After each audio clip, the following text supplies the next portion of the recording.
سبيل الدموع سبيل مريح تنهدى يا صاحي كي تستريح. So I show up in Abu Dhabi and my father messages me and he's like, you finally made it. And because he had known that I'd been wanting to come here for a long time from back when he came to interview for Emirates back in 2006. And I rented an apartment in the marina, the Dubai Marina. And I had met another American expat when I was living in Vienna. And she decided she was going to come to Dubai too. So she came and she stayed with me. And I was there for about a couple of weeks. And while I was in Dubai, I kept being fed in my algorithm because I guess of where I was in my location, I kept getting fed Islamic videos and scholars and people talking about Islam. And I was watching them out of curiosity. And a lot of what they were saying, I believed in. And I thought to myself, like, I feel like I resonate even more with this religion than I even realized. And when my friend had showed up, the doorman told her that there was a woman's only pool in my building. And I had no idea that this existed. So one day, me and my friend go to the pool. And there's a woman there who's visiting from England. Now, she was an English Pakistani girl, and the gentleman who also called me in the previous video to tell me about Islam and tried to send me an English version of the Quran, he was also Pakistani English. So we started talking, and I told her, she was wearing a hijab, so I knew she was Muslim.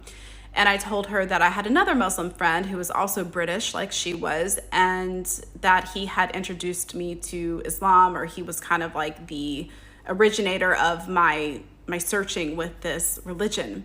And she asked me, do you have an English version of the Quran? And I said, no, I don't, but he's been trying to send me one.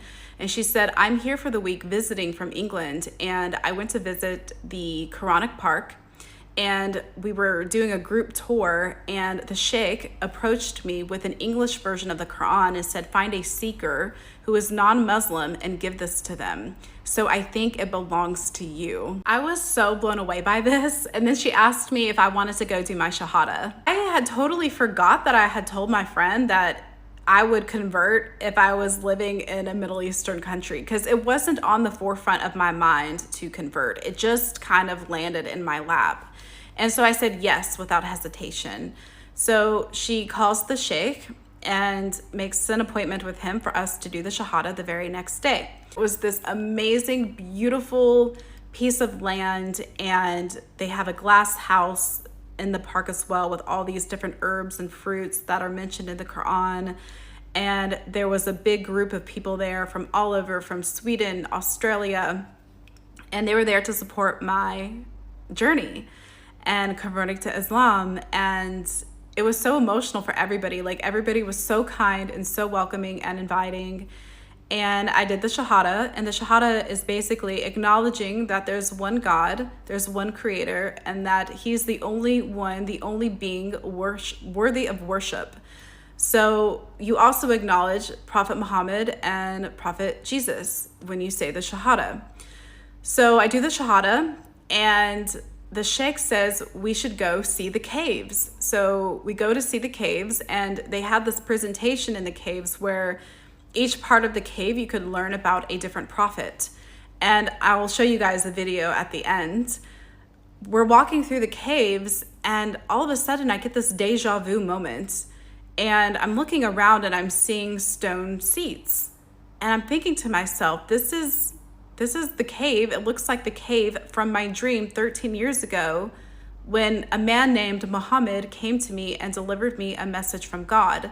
So I told the sheikh I had a dream actually about this. And he said, oh, that's our prophet, Prophet Muhammad sallallahu alaihi wasallam. He must have come to you. I have goosebumps talking about this. He must have come to you. Islam found you. And that's why I say, I did not find Islam. Islam found me, because I had no idea who this man was. I had never heard of him. And it came back full circle that I ended up converting at this amazing place where these caves were. And he said our prophet did all of his teachings in caves.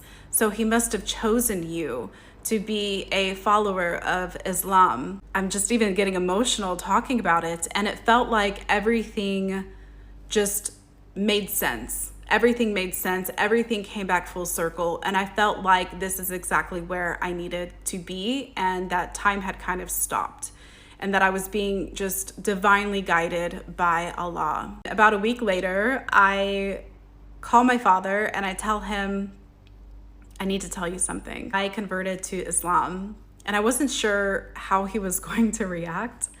And he got silent, and then he got emotional. And my dad is not one to get emotional. And he had known about my journey with Buddhism. He had known about my journey with other, just seeking knowledge and wisdom. And he was so touched by this. And I could feel his sincerity in his heart. And I said, don't tell anybody in the family yet. They'll think it's weird. And he said, it's good to be weird. So my father always supported me in this journey. And come to find out, my father knew more about Islam than I did when I converted.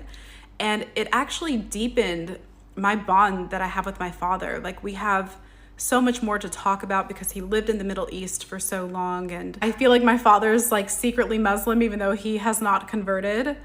But it deepened my bond with my father. And I ended up going to the Sheikh Zayed Mosque to check it out. It's a beautiful place in Abu Dhabi that was created by the founder of the UAE, this amazing man. If y'all don't know about Sheikh Zayed, definitely look into him. He was such an amazing leader. And I'm taking some photos and I send them to my father, and he said to me, "You look like you're home." I feel almost like this divine presence in my life, and my intuition here since I've been in the UAE has been so strong. The people here are so respectful. The Muslim community is so respectful. It's a safe and beautiful place to live for women. They really value women here. I know there's a lot of like misconceptions about Islam, but women are honored and revered. And actually the Quran says that heaven lies under your mother's feet. And I just have had such a beautiful experience living in the Middle East and with my faith, and feeling like I finally found the truth for me.